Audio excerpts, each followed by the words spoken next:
Karibu Better Africa. Leo tunazungumza ni namna gani unaweza kugawa muda wako wa masomo pamoja na biashara.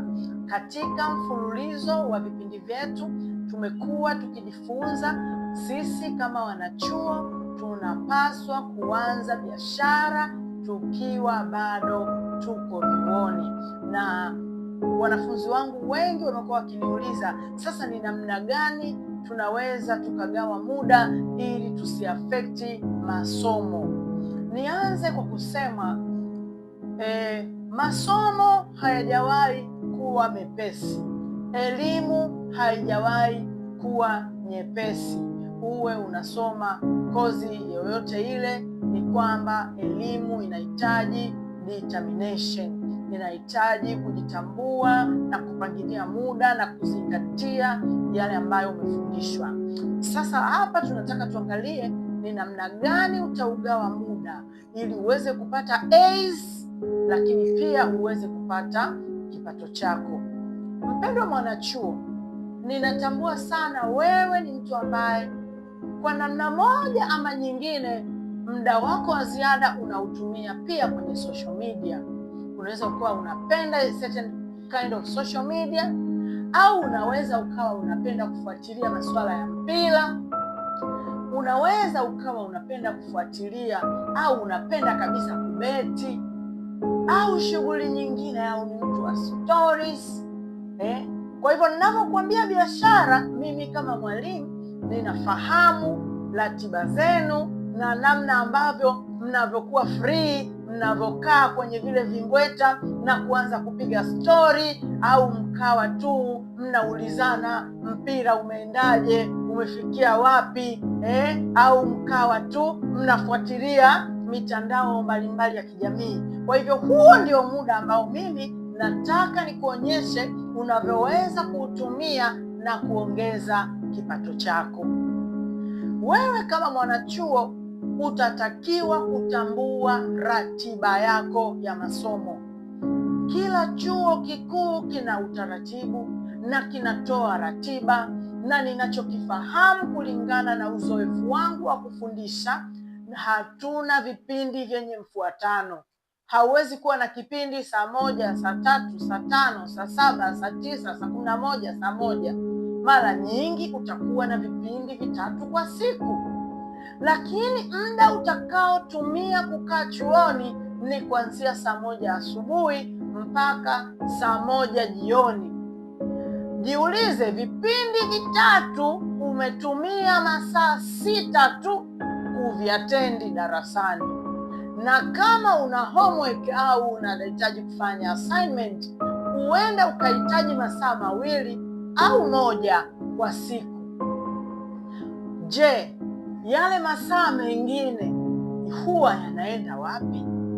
Ndio huko nilikokwambia, kwenye social media, kwenye mpira, kwenye stories, au kumsindikiza mtu Kariakoo, au kuwa tu upo unazunguka, mara naenda cafeteria, ukirudi umerudi unaenda kununua maji duka lingine liloko geti la pili, na muda unazidi kuondoka na wewe bila kufuatilia ule muda. Huwezi kujua kama unapoteza muda.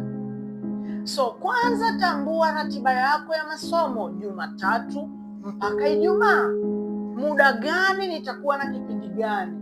Alafu tambua masaa ambayo unayapoteza pasipo kuifahamu. Kumbuka tunapewa masaa 24 wote duniani, na hiyo ni haki ambayo Mungu ameitoa kwa watu wote.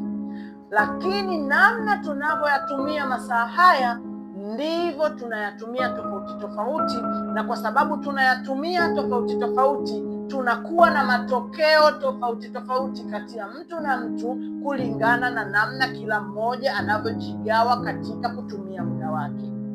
Kwa hivyo ukimaliza kusikiliza video hii, hakikisha unapanga ratiba yako ya masomo, na ule muda wa ziada ndio utapanga uwe muda wako maalumu wa biashara, kutegemea na aina ya biashara uliyoichagua. Ikiwa vipindi vingi viko muda wa mchana, utafanya biashara yako muda wa asubuhi. Ikiwa vipindi viko muda wa asubuhi, utafanya biashara muda wa mchana na jioni. Na siku ambazo vipindi vimekaa havina mpangilio maalum, utafanya biashara katikati ya hivyo vipindi. Unaweza ukawa una kipindi saa 1 kinaisha saa 3, alafu kipindi cha pili ni saa 7 mpaka saa 9. Hebu niambie mwanachuo, kuanzia saa 3 mpaka saa 7 unazunguka tu, huoni kama unaweza kutumia huo muda kutengeneza kipato chako cha ziada? Kwa hivyo panga muda maalumu kwa biashara. Baada ya kuwa umejua ratiba ya masomo, kwa hivyo kwenye zile gaps mule ndio unaenda kuingiza ratiba yako ya biashara. Kwa hiyo inaweza ikawa Jumatatu nitafanya biashara saa 5 mpaka saa 7, lakini ikiwa ni Jumanne huenda nikafanya saa 1 asubuhi mpaka saa 4, kwa sababu vipindi vinaanza saa 5. Jambo lingine, tengeneza ratiba ya kila siku au kila wiki. Hii itakusaidia kujua niende wapi, kwa sababu gani, na nani, ili nipate nini. Usipokuwa na ratiba, ni rahisi kujikuta ukizunguka kusaidia wengine kuachivu ratiba zao. Lakini ukipanga ratiba yako ya siku au ukipanga ratiba yako ya wiki, itakusaidia kupoteza muda. Chagua biashara inayolingana na masomo yako. Chagua biashara isiyohitaji muda wako mwingi kwa kipindi hiki ambacho wewe bado ni mwanafunzi. Kwa mfano, umechagua biashara ya laundry na unafua nguo za watu, unaweza kufanya siku za weekends. Biashara ya usafi wa maofisini unaweza kufanya weekends.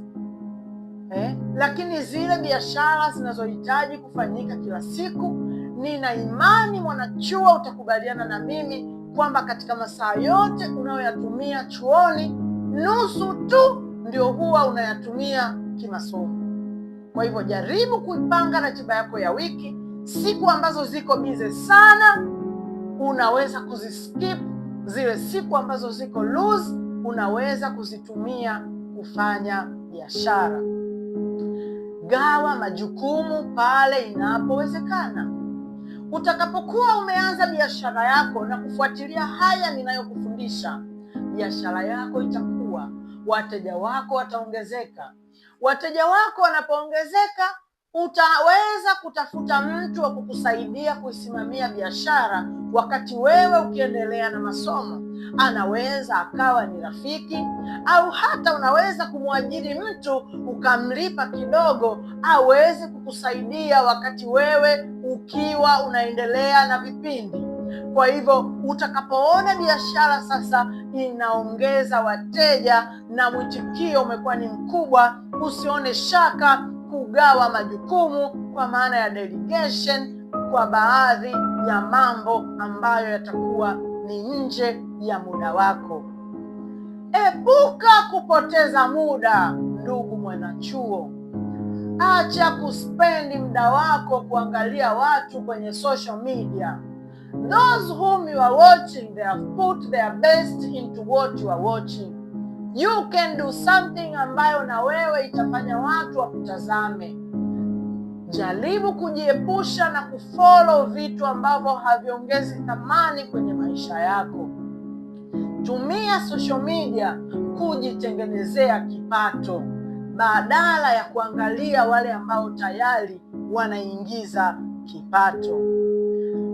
Jitathmini mara kwa mara. Ukiwa unafanya biashara, ukiwa unaendelea na masomo, jambo la muhimu ni kujifanyia evaluation. Kila baada ya wiki 3 unapaswa kukaa chini na kuangalia kama mgawanyiko wa majukumu yako ya kibiashara yanaweza kuathiri masomo yako. Kila baada ya kipindi fulani unaweza kujipangia. Kila baada ya mwezi mmoja unaweza kujifanyia tathmini. Lakini pale semester inapoisha unaweza kufanya tathmini. Kwa utafiti wangu mdogo, wanafunzi waliofanya biashara wakiwa chuoni walivyojifanyia tathmini walijikuta wamefanya vizuri kimasomo baada ya kuanza biashara, kwa sababu walianza kuwa serious na muda. Akienda muda wa kusoma atasoma, kwa sababu anajua baadaye hatakuwa na muda tena. Ni tofauti na huyu ambaye anajua muda upo ukimsubiri. Kwa hivyo hata akienda kusoma anaweza siwe serious, kwa sababu anajua ninao muda tena, nitasoma na saa 8. Kwa hivyo ukijifanyia tathmini itakusaidia kujua kwamba biashara haiafekti masomo yangu. Zingatia afya na mapumziko. Unapokuwa umefanya biashara na masomo yako, pata muda wa kupumzika ili kusaidia akili yako kuendelea kuwa active, kugrasp yale ambayo unafundishwa darasani, ili uweze kuwa very active darasani na kuweza kufanya vizuri kwenye masomo yako. Mungu akubariki. See you at the top.